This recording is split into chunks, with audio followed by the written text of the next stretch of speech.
Bitcoin hitting a 3-week high today as the crypto industry reacts to the Trump family's new platform, World Liberty Financial, and braces for tomorrow's rate cut decision from the Fed. Joining us now is Devin Ryan, Citizens JMP Director of Financial Technology and Research. Devin, appreciate you joining us in studio today. I mentioned off the top there, just Bitcoin at a 3-week high right now. What have you sort of been watching from trends within the crypto space now, where demand seems to be at for the crypto industry as a whole? Yeah, hey Josh. So I would say it's been a volatile, obviously, last month or so here. So we hit highs a little bit over a month ago in the low 70s and have come under some pressure.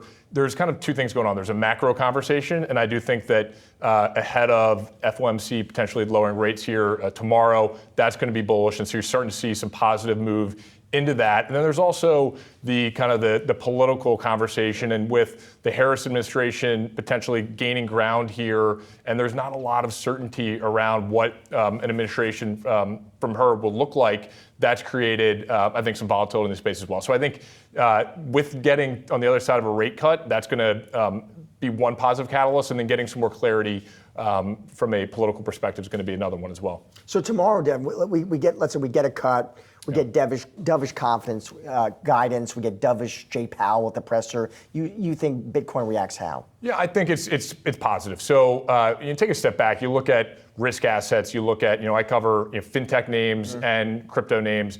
And fintech has been under tremendous pressure over the last 2.5 years since the Fed started raising rates. Basket of companies we look at's down 50 to 75%. And I would say Bitcoin's done well for different reasons.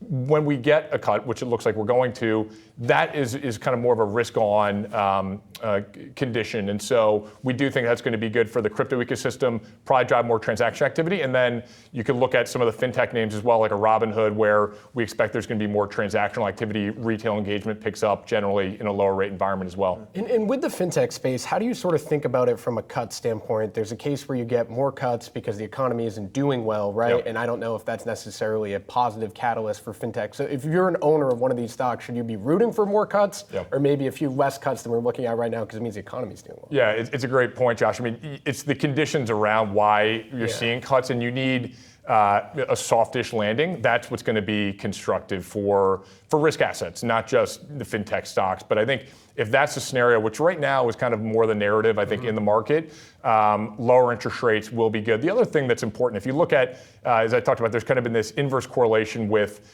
fintech stocks and interest rates, because the fintech stocks that we covered 2-3 years ago were not profitable. And so companies that are higher risk, that when they're losing money, you essentially, those companies are going to have to borrow at very high interest rates. And so therefore, their cost of capital is higher. They're going to react negatively to higher interest rates. What's happened over the last 2.5 years, very interesting, is some of the really good companies have continue to grow revenues, they've cut expenses, and now they're profitable. So I think that risk has really been diminished. And so those companies, their stocks are up 100%, 150%. They're still not back to where they were at the kind of the 2021 highs, but the stocks that have not gotten to profitability in the fintech space are essentially still around the lows. So I think that just shows that there's been this divergence of both performance in terms of fundamentals, but then also why the interest rate piece matters.